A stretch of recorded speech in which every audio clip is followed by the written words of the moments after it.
Aprendamos del mejor. Estamos aprendiendo, ¿no? A orar. Estamos aprendiendo cuáles son los temas de oración, cuáles son las actitudes que deben tener todos aquellos que oren, que busquen al Señor en oración. Así que estamos aprendiendo del mejor. Y hoy vamos a ver cómo nos enseña Pablo en la primera carta a Timoteo. Y ya estamos bien cerca de terminar, Ya estamos bien cerca de terminar porque ¿cuál fue la última epístola que escribió Pablo?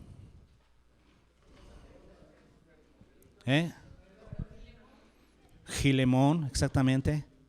Entonces ya estamos bien cerquita, ¿no? Ya mero acabamos con el estudio de estas oraciones. Hoy nos toca entonces, decíamos, primera de Timoteo. Y curiosamente, contrario a lo que podríamos pensar, aquí tenemos una oración personal de Pablo. En las otras oraciones que ha hecho Pablo, ha orado por la iglesia, ¿no? Ya sea en gratitud o pidiendo algo, pero en esta ocasión tenemos una oración personal de Pablo expuesta aquí. Ok, lo primero, antes de que podamos iniciar, esta carta de primera de Timoteo es una de las 3 cartas personales de Pablo que tienen contenido ministerial. Diríamos que el apóstol Pablo escribió 4 cartas personales, ¿no? Eso quiere decir dirigidas a una persona. ¿Cuáles son? Primera y segunda de Timoteo, Tito y Filemón, ¿sí? Pero 3 de ellas, primera, segunda de Timoteo y Tito, tienen un carácter ministerial. ¿Por qué? Pues por la labor que Pablo le encomendó a Tito y a Timoteo. Ustedes recordarán que Pablo dejó a Tito en la isla de Creta, ¿ya? Lo encargó ahí, y a Timoteo lo dejó ¿en dónde? Los que han leído, en Éfeso. Entonces a Timoteo lo dejó en Éfeso, a Tito en Creta. Y para una tarea similar, tenían que entrenar líderes, o sea que hubiera esa dinámica dentro de la iglesia de entrenamiento de líderes. ¿Para qué? Para que siempre hubieran líderes reproduciéndose en cada congregación. ¿Se imaginan si en una iglesia no hay reproducción de líderes? ¿Qué sucede? Se muere la iglesia. En la siguiente generación, esa iglesia deja de existir. Si no entrenamos líderes aquí, hermanos, el día que yo me muera, ¿qué pasa? Se acaba la iglesia. Digo, uno no es importante, pero si Dios tiene que levantar a alguien, pero a través del entrenamiento, de la capacitación de la gente, que se quede gente que sea capaz para seguir dirigiendo a la iglesia en el ministerio. Entonces, Pablo dejó a Tito en Creta, a Timoteo en Éfeso, ¿para qué? Para entrenar líderes. Pero no solamente que entrenaran líderes, sino que entrenaran líderes que fueran capaces de entrenar a otros y esos a otros, y se mantuviera esa dinámica dentro de la iglesia.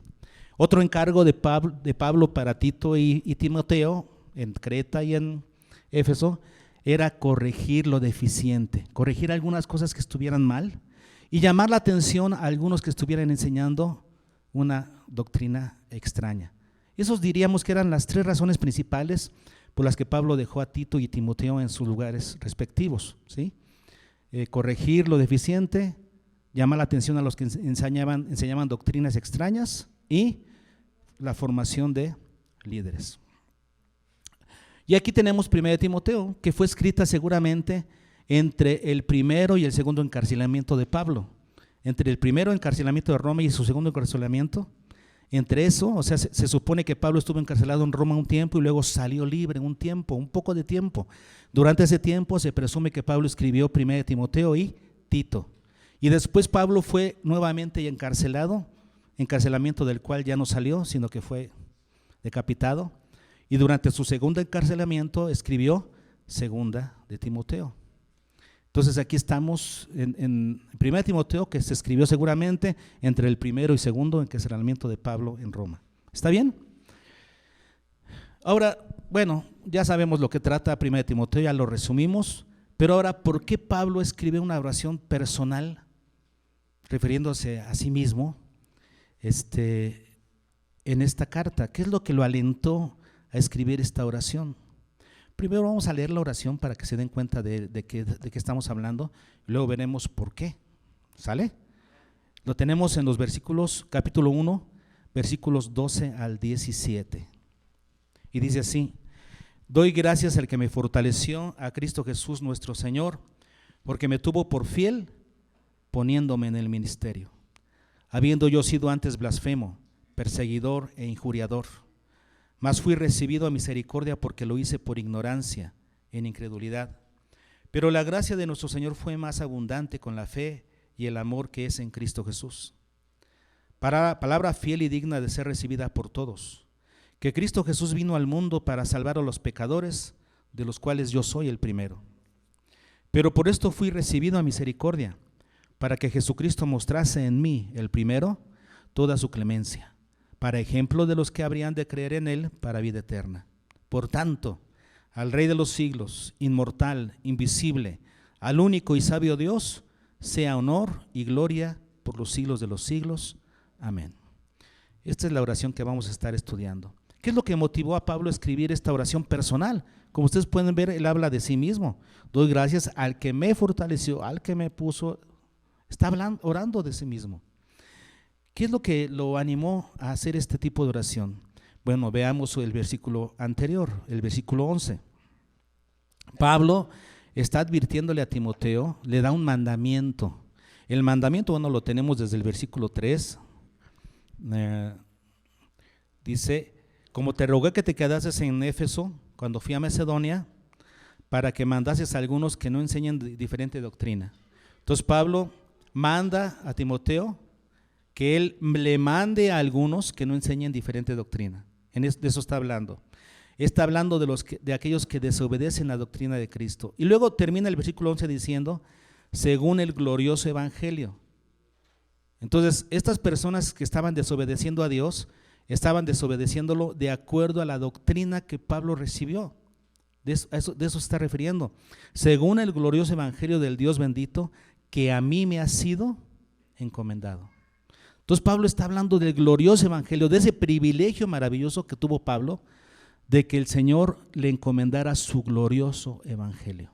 Y Pablo se siente privilegiado de esa bendición, de que Dios hubiera depositado en él esa responsabilidad, esa gracia, primero de recibir el evangelio y luego de predicarlo. Y por eso Pablo dice: ese evangelio, mi evangelio. Muchas veces habla del evangelio como su evangelio, el evangelio que él estaba predicando, y él se siente dichoso por esa bendición de que Dios le haya encomendado su evangelio, de tal manera que lo que sigue en los versículos 12 al 17 es como una reacción natural de Pablo, ¿no?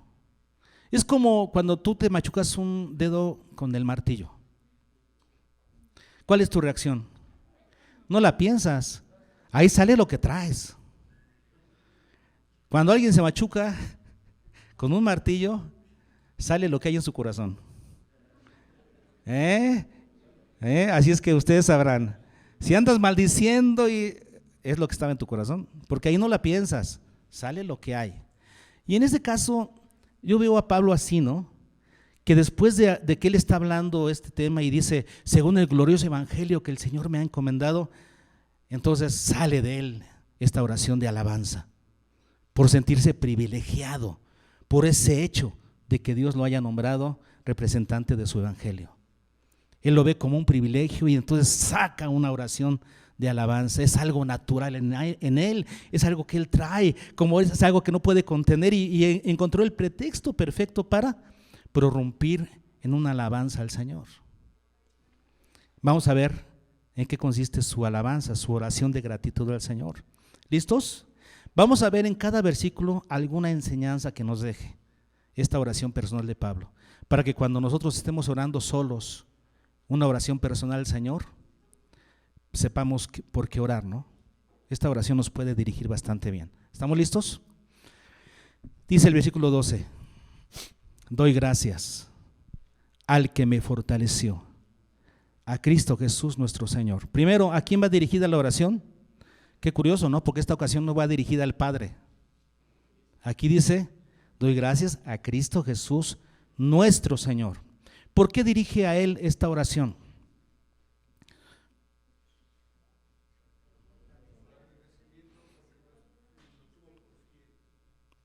porque lo tuvo por fiel poniéndolo en el ministerio. Esto nos da dirección, ¿no? Esta es la razón por la que Pablo le ora al Señor Jesucristo, porque el Señor Jesucristo es el Señor de la iglesia. Él es el que pone y quita dentro de la iglesia, Él es el que llama, Él es el que establece, Él es el que capacita. El Señor Jesús es el Señor de la iglesia. Y si alguien puso a Pablo para predicar el evangelio, para llevar esta responsabilidad del evangelio, ¿fue quién? El Señor Jesucristo, porque Él es el Señor de la iglesia. ¿Ok? Por eso la oración va dirigida a Él. Y dice, doy gracias a nuestro Señor Jesucristo. Primero, ¿por qué? Dice, al que me fortaleció. La primera razón por la que Pablo le da gracias al Señor Jesucristo es porque lo fortaleció. Y aquí pues parece que está en voz pasada, ¿no? ¿Cierto? Pero está en aoristo. Déjenme decirles un poquito de esto, ¿no? Porque el aoristo, en el tiempo en el griego, no lo podemos calificar como pasado, presente y futuro. El tiempo en el griego no califica el momento, si fue antes, ahora o después, sino cómo es la forma de la acción. Cómo es la acción, es lo que nos dice el tiempo griego. Entonces, el aoristo nos habla de un tiempo puntual, de un momento. El presente nos habla de un momento, de una situación continua. ¿Se dan cuenta?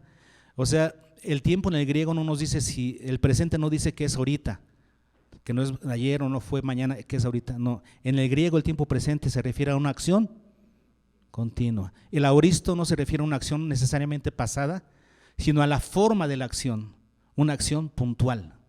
Eso quiere decir una decisión tomada, tal vez. Como en este caso, que dice, doy gracias al que me fortaleció, aoristo. O sea, el Señor ya me fortaleció. ¿Cuándo? ¿Cuándo es que Pablo fue fortalecido? Dunamis. Y acuérdense que dunamis significa capacitado para realizar algo que por nuestras fuerzas no podríamos. ¿En qué momento el apóstol Pablo fue capacitado? Diríamos para la salvación y para el ministerio. Porque cuando habla Pablo del ministerio, necesariamente tuvo que estar la salvación antes. Todos los que son salvos son llamados. Todos los llamados es porque son salvos. Los que son salvos son llamados al ministerio. Pablo está asumiendo ese llamado. Y entonces cuando él piensa esto, al que me fortaleció, él está pensando en el momento de su conversión. En el momento que él creyó, en ese momento fue fortalecido. Vean lo que sigue. Está en aoristo y en modo participio. Y el modo participio es un modo habitual. ¿Cómo podemos interpretar este verbo tan difícil, no? Significa una acción tomada pero que tiene repercusión en el presente.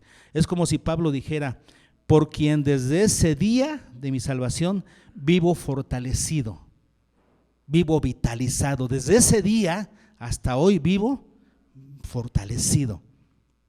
Por eso le da gracias. ¿Cuántos de ustedes son así? Desde el día que creyeron en Cristo recibieron esa vitalidad, esa nueva vida en Cristo a través de la presencia del Espíritu Santo. Y esa nueva vida, esa vitalidad se mantiene hasta hoy porque el Espíritu Santo está en nosotros. No ha decaído para nada. Cuando tu conversión es real, no puede venirse para abajo. No. Porque el Espíritu Santo te vitaliza, de tal manera que lo que comenzó el día de tu conversión te mantiene vitalizado. A lo que se refiere Pablo aquí. Doy gracias al que me mantiene vitalizado y fortalecido desde el día que creí. Es lo que Pablo está diciendo. Y vean lo que sigue, porque me tuvo por fiel. O sea, me vio confiable. ¿Cuántos de ustedes se consideran confiables delante de Dios? Yo no. Pero el Señor consideró a Pablo confiable. El Señor lo vio fiel.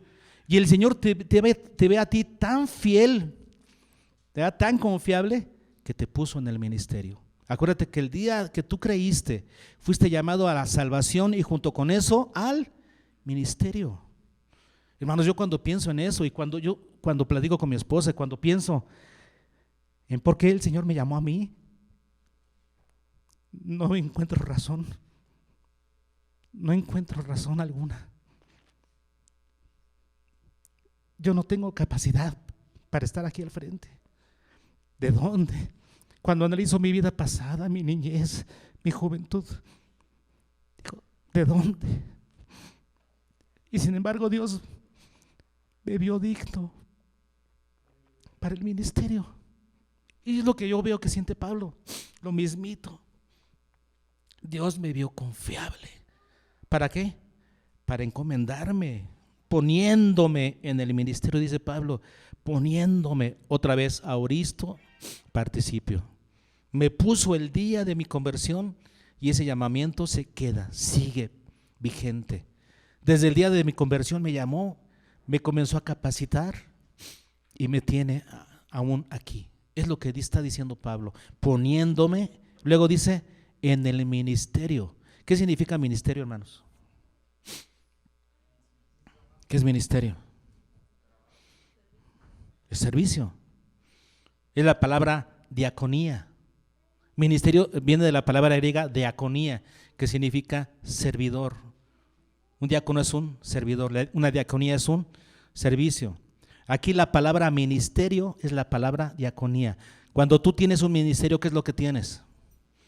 Un servicio. Cuando tú eres un ministro, ¿qué significa que eres un siervo? Un siervo de Dios y un siervo de tu prójimo. Eso eres. Y Dios nos considera a todos nosotros ministros, o sea, siervos. Y qué dicha, hermanos, el poder tener un ministerio establecido por Dios. Saber, yo estoy sirviendo a Dios en esto. Si tú no tienes un ministerio, de lo que te estás perdiendo.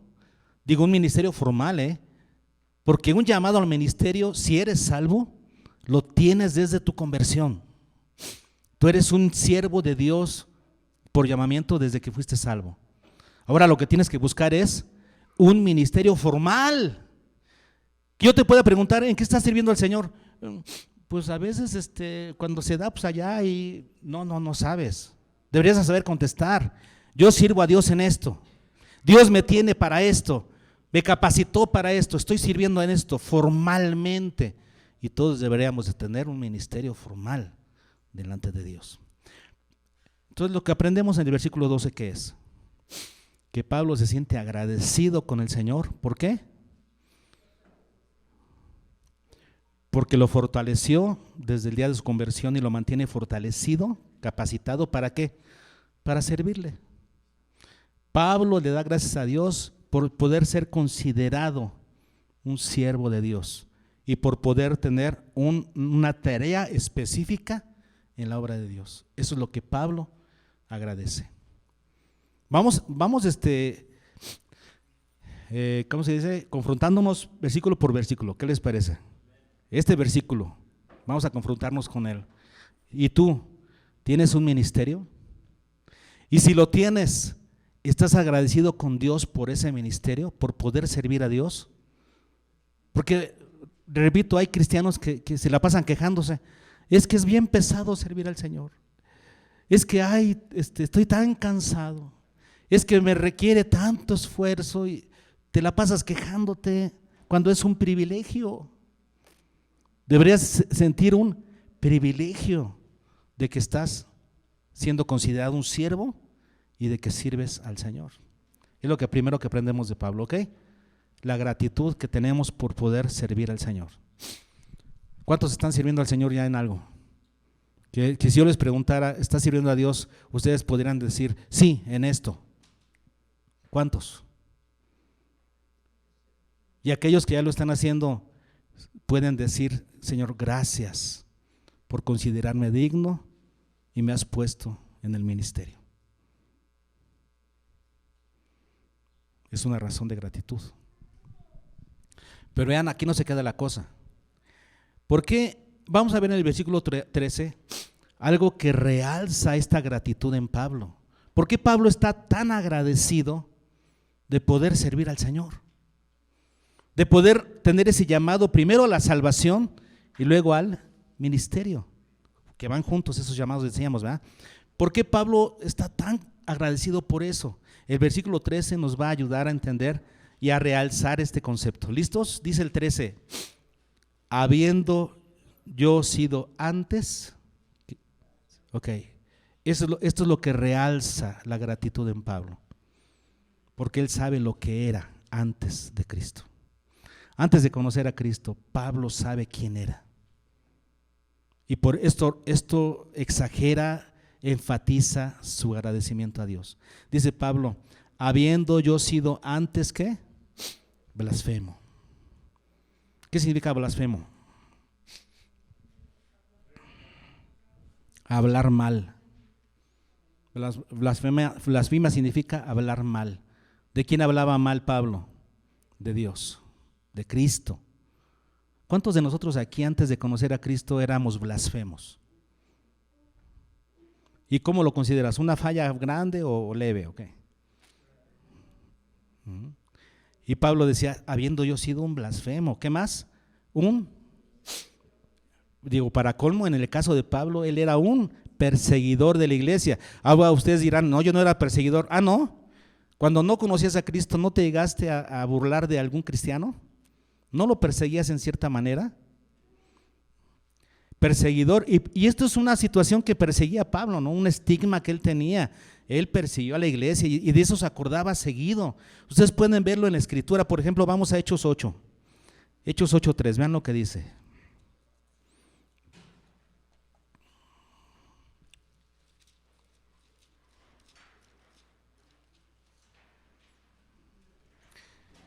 Y Saulo asolaba la iglesia y entrando casa por casa, vean lo que hacía. ¿Qué?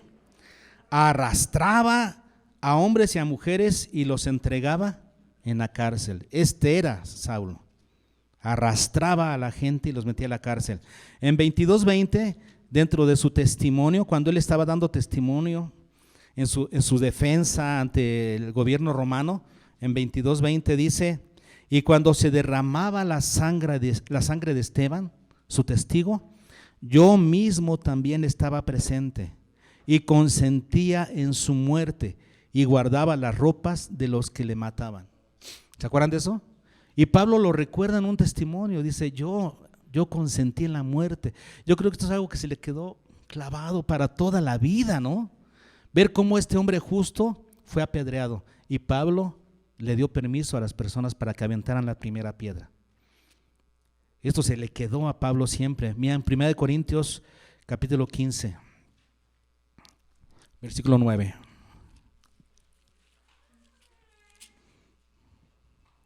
Porque yo soy el más pequeño de los apóstoles, que no soy digno de ser llamado apóstol. ¿Por qué? Porque perseguí a la iglesia de Dios. Esto es algo que Pablo traía siempre. Gálatas 1:13.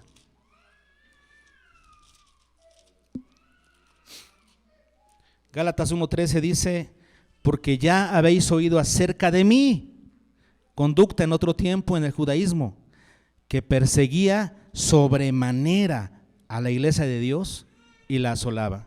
¿Se dan cuenta? Y esto es algo que Pablo traía. Dice, yo fui un perseguidor. ¿Cómo es que ahora soy un predicador? ¿Cómo Dios me tuvo por digno para darme un ministerio? ¿Cómo? Si yo era perseguidor. Maldije a la iglesia y la perseguí. Y luego número 3, injuriador. ¿Qué significa injuriar?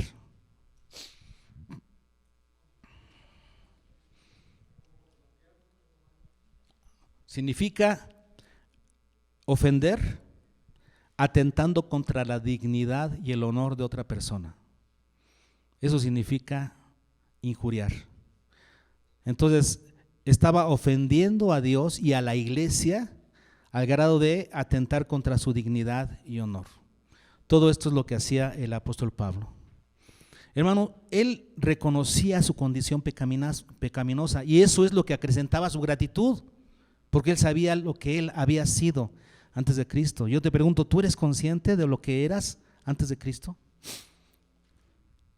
Si yo, que nací en cuna cristiana, reconozco mis ofensas delante de Dios, que son graves, digo, los que estuvieron lejos de Cristo sin oír del evangelio, mucho más. Entonces Pablo se califica como blasfemo, perseguidor e injuriador. ¿Y tú cómo te calificas? ¿Hay algún calificativo para ti? No me lo digas, ¿verdad? Porque a lo mejor suena feo, fuerte. Pero si tienes algún calificativo para ti, ¿qué eras antes de estar en Cristo? Eso debe acrecentar tu gratitud al Señor. Dice, mas fui recibido a misericordia, dice Pablo. Me fue mostrada misericordia porque lo hice por ignorancia. Claro, pues todos lo hacemos por ignorancia. Dice, en incredulidad, cuando aún no conocíamos. Se supone que si ya conoces al Señor, no le vas a injuriar, ya no le vas a maldecir, se supone que no.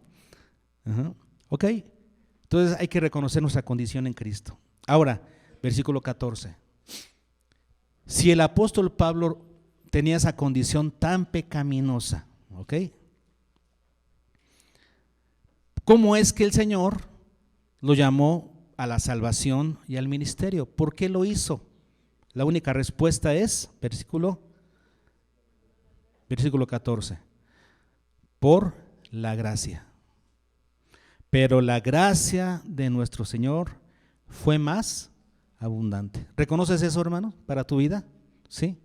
La gracia del Señor fue más abundante. Si no fuera por la gracia, ahora, ¿qué es gracia?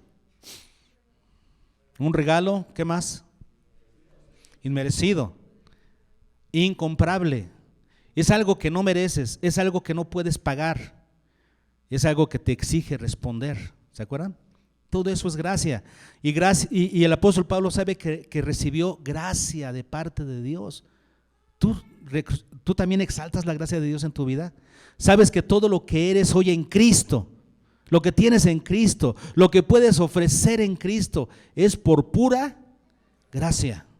No lo mereces, no lo merecemos. Esto quita toda gloria de nuestra parte. No hay forma de que nosotros nos exaltemos a nosotros mismos, nuestro ministerio y nuestra vida. No hay forma de exaltarte a ti mismo.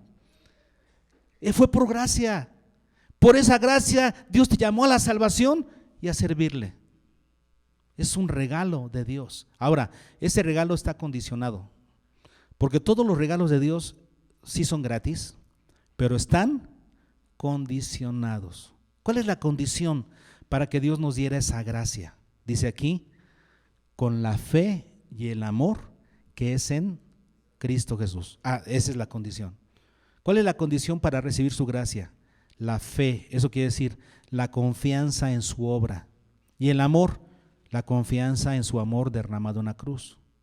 Si nosotros no confiamos en la obra de Cristo en la cruz, ¿verdad?, si no somos capaces de ver su amor por nosotros en la cruz. ¿Se acuerdan que hemos estudiado que Pablo le ora por los efesios para que sean capaces de conocer la grandeza del amor de Cristo? ¿Sí? La altura, la profundidad, la anchura del amor de Cristo. Qué importante es que conozcamos el amor. Y aquí es lo que dice, recibimos la gracia abundante por la fe y el amor que es en Cristo Jesús. Qué importante es que Dios nos dé la capacidad de conocer su amor por nosotros y que confiemos en su obra salvadora. Entonces podremos recibir su gracia. Pero Pablo entonces está agradecido por la gracia derramada hacia él. ¿Y tú? ¿Estás agradecido por lo mismo? ¿Sabes que todo es por la gracia de Dios, que no lo mereces? Y luego, versículo 15. El apóstol Pablo cita esta que muchos teólogos piensan que esta es un cántico conocido por la iglesia y que Pablo aquí lo cita, ¿no? Lo recuerda por lo hermoso que es. Dice, palabra fiel y digna de ser recibida por todos. Esta es una palabra fiel, o sea, fidedigna, no es un engaño. Palabra fiel y digna de ser recibida, o sea, todos deberían recibirla, pero no todos la reciben. Pero es digna de ser recibida. ¿Y cuál es esta palabra fiel? Que Cristo Jesús vino al mundo. ¿Se acuerdan de la razón de la Navidad? La ira de Dios. Necesitábamos salvación de nuestros pecados. Entonces, Cristo Jesús vino al mundo para salvar a los pecadores. Ahí está la razón de la Navidad. Pero vean lo que sigue. Esto que sigue es añadido. Como le digo, los teólogos piensan que Pablo hasta aquí cita algún cántico conocido dentro de la iglesia, dentro del ámbito de la iglesia, pero después aquí le añade esta fracción, que Cristo Jesús vino al mundo a salvar a los pecadores, y Pablo añade, ¿qué añade? De los cuales yo soy el primero. ¿Qué está diciendo aquí Pablo?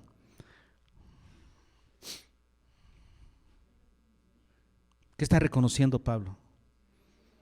Que él es el primero, el principal, el más grande pecador. Esto es muy importante. Dice, una ocasión el Señor Jesucristo estaba en la casa de Simón el fariseo, ¿se acuerdan? Y entonces llegó una mujer a lavarle los pies. Rompió un alabastro de perfume en sus pies, enjugó con sus cabellos, los secó, no cesó de besar los pies de Jesús. Y entonces los fariseos estaban ahí, ¿se acuerdan de eso? Juzgando a la mujer. Si este hombre supiera la clase de mujer que es esta, no dejaría ni siquiera que lo tocara. Pero Jesús entonces se levanta y le dice a Simón, el fariseo, mira, entré a tu casa, no me diste beso, me tenías que dar beso. Así se saludan, así nos saludamos siempre. Yo soy tu huésped, me invitaste, me tenías que saludar con beso, no me diste beso. Esta mujer no ha dejado de besarme. Me tenías que untar aceite en la cabeza. Es una costumbre para aliviarme del sol, de los rayos del sol. No me untaste aceite. Esta mujer derramó su herencia sobre mis pies, ese alabastro de perfume. Y tenías que lavar mis pies. Es una, ¿cómo se le llama? Una formalidad básica al entrar a una casa, que el último siervo de la casa te lavara los pies. Y si tu invitado era muy digno, alguien a quien querías halagar, tú mismo le lavabas los pies como anfitrión. Dice, no me lavaste los pies ni mandaste a nadie a lavarme los pies. Y esta mujer no ha dejado de regarlos con sus lágrimas. Y después Jesús le dijo a Simón, porque al que mucho se le perdona, mucho ama. Y al que poco se le perdona, poco ama.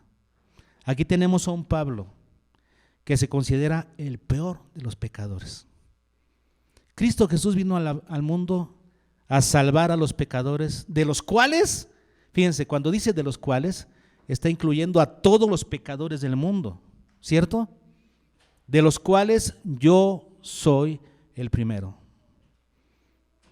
Eso dijo Pablo. Entonces yo me pongo antes, yo le voy a decir a Pablo, ¿sabes qué? No, yo soy el primero, Pablo. No sé si alguien se quiera poner delante de mí. O alguno va a decir, no, yo no he pecado tanto, yo no soy tan pecador. Es más, yo nací en cuna cristiana, yo aquí he crecido en la iglesia, yo no soy tan pecador. ¿No? ¿No te has visto? Si no consideras tu pecado grave y grande, entonces ¿cuál va a ser el resultado? Vas a amar poco. Tienes que saber de dónde te sacó el Señor. Tu pecado te iba a llevar a la condenación. Es más, vivías en condenación por causa de tus graves pecados. Somos tremendos pecadores y merecemos la condenación. Si no entendemos eso, no vamos a valorar la salvación. No va a haber gratitud en nosotros. Al que poco se le perdona, poco ama. Tienes que considerar tus pecados como graves. ¿Cuántos de ustedes se sienten verdaderamente culpables delante de Dios? Y luego dice el versículo 16, pero por esto fui recibido a misericordia. Pablo está diciendo, Dios preparó un camino para mí y a través de mi vida un camino para los demás. Para esto, fíjense, para esto fui recibido a misericordia. Por esto fui tan pecador, por eso fui perseguidor. Para esto, ¿para qué? Para que Jesucristo mostrase en mí el primero toda su clemencia. ¿Para qué? Para ejemplo de los que habían de creer en Él para vida eterna. Yo te digo, si tú no eres consciente de que eres un tremendo pecador y que vivías en una total condenación, ¿cómo le vas a predicar el evangelio a otros? Cuando otro te diga, no, pues yo soy buena persona, ¿qué le vas a decir? Ah, pues tienes razón. ¿Estás bien entonces? No, pues deja ir a predicarle a otro que sea más pecador que tú. No le vas a encontrar sentido a predicar el evangelio. Y cuando alguien venga con un pecado o sintiéndose muy pecador, no vas a tener cómo decirle que Dios puede salvarle. Pero si tienes la evidencia en tu vida, si tú sabes que Dios te rescató a ti, eso quiere decir que puede rescatar a quien sea. Yo tengo un corazón tan duro delante del Señor, que si Dios pudo rescatarme a mí, puede rescatar a quien sea.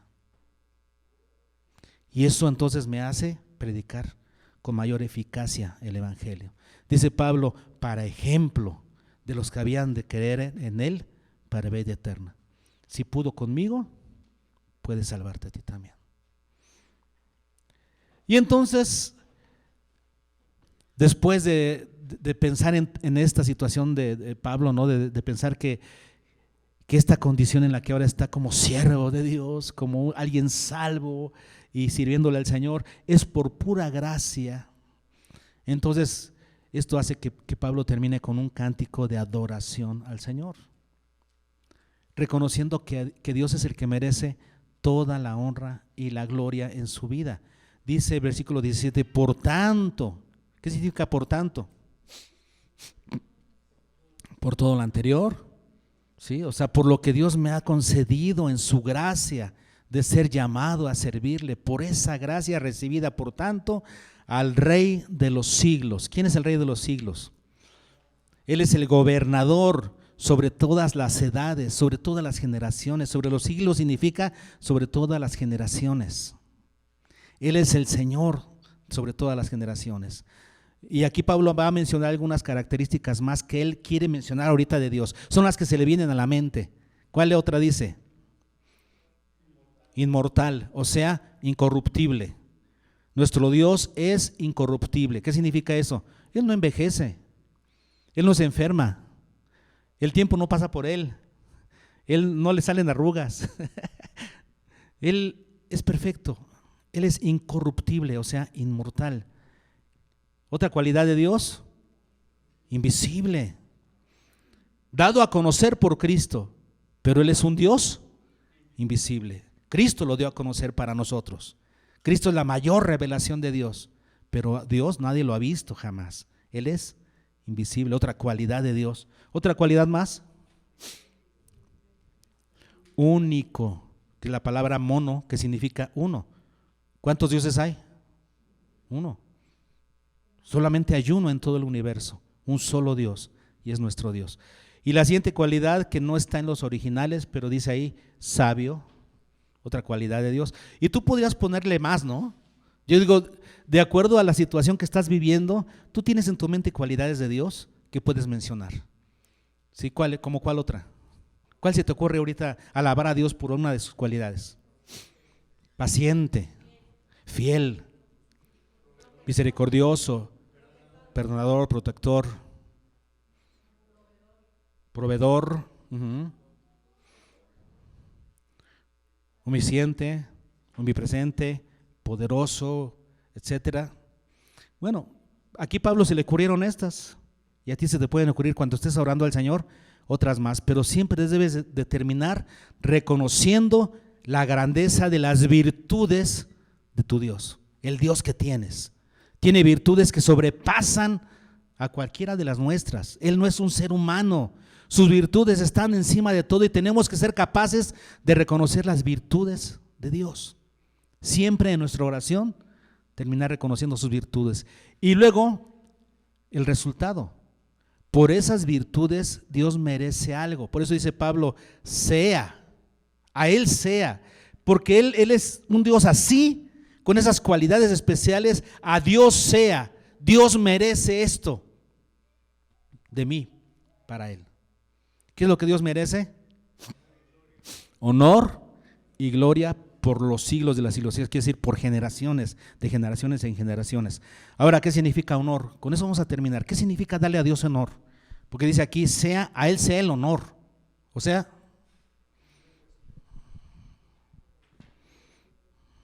¿Qué significa darle honor?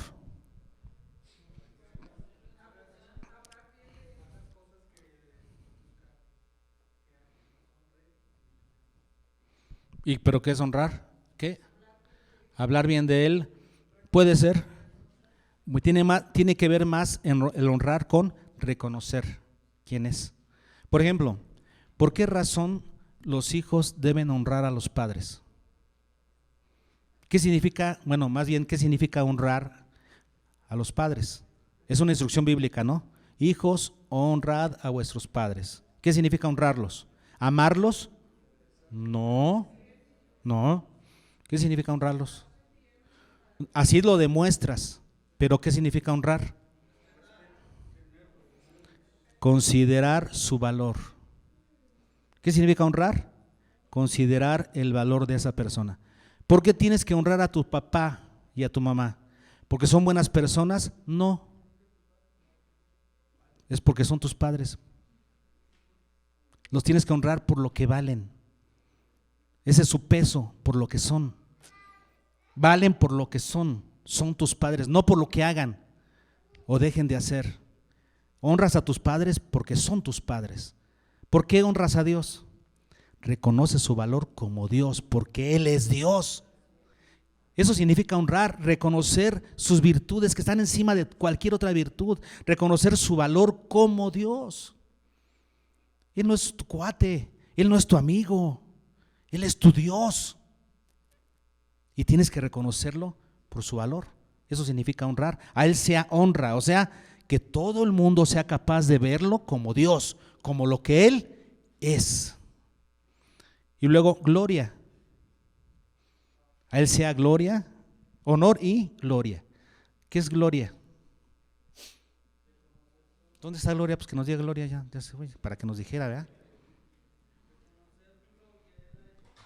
Exactamente, ¿no? Porque acuérdense que gloria significa doxa, que significa manifestación. Es la manifestación de lo que alguien es y hace. Entonces, nosotros es reconocer al Señor por lo que Él es y hace. Entonces, hay que aquí reconocer sus virtudes y sus obras. Entonces, reconocemos al Señor porque Él, con su gracia, nos ha perdonado. A Él sea honor, reconoces su valor. Y gloria, reconoce su obra. Ahí sí reconoce su obra. Y entonces terminas con una. Ahora, ¿cómo le diríamos esto? A reconocer la honra y la gloria de Dios. En una sola palabra, ¿cómo reconocemos eso? ¿Qué es eso? En una sola palabra.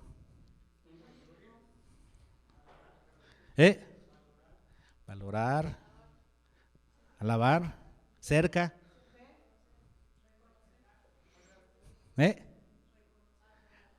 Adorar. En una sola palabra, cuando tú honras y glorificas a Dios, ¿qué estás haciendo? Adorándole, porque adorar es reconocer a Dios. Adorar, acuérdense que no es una acción, es una actitud. Es una actitud de reconocimiento de quién es el Señor. En esencia, lo que estás haciendo es adorándole. Vives en adoración al Señor. Aquí tenemos entonces un modelo de oración personal. Cuando yo esté a solas con Dios, aquí tengo un modelo para orar al Señor. Primero, ¿cuál es el primer paso en este modelo de Pablo? Gratitud. ¿Y qué es lo que vas a agradecerle? Porque me das comida, porque me das. No. ¿Qué es lo que agradeció Pablo primero? Antes que cualquier cosa, ¿qué es lo que agradeció?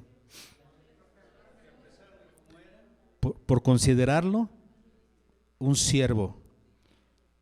Aquí está incluida, decíamos, la salvación, porque Pablo agradece que es un siervo porque es salvo.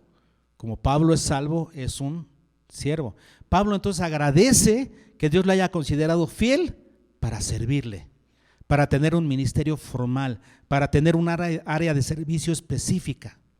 Hermano, vamos a tener oportunidad la próxima semana de anotarnos en algo. Prueben algo. Ustedes van a decir, es que nunca he servido a Dios en nada. Pues pruébale. A lo mejor de ujier, a lo mejor de maestro, en algo. Intégrate para que comiences a servir a Dios en algún área. Entonces, para que tú puedas darle gracias a Dios por considerarte fiel y llamarte al servicio, confiable para el servicio. Luego, ¿qué más? Número 2, cuando tú estés a solas orando con el Señor, también, ¿qué es lo que puedes orar? En reconocimiento exactamente de dónde te sacó, de quién eras antes de conocer al Señor. Esto va a hacer que tu gratitud de Dios sea más grande, más significativa, porque vas a recordar: Señor, siendo yo lo que era, tú me llamaste a la salvación y a servirte siendo lo que era. Número 3, ¿qué es lo que vas a exaltarte? ¿A ti mismo? Vas a exaltar la gracia del Señor, porque todo esto es por pura gracia. Número 4,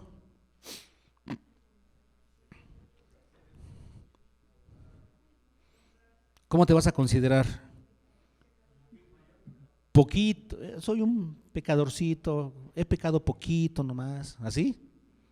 ¿O te vas a considerar el peor de los pecadores? Yo era el peor de los pecadores. Porque si no te consideras como el peor de los pecadores, entonces no vas a alcanzar a ver la gracia del Señor para tu vida. ¿Ok?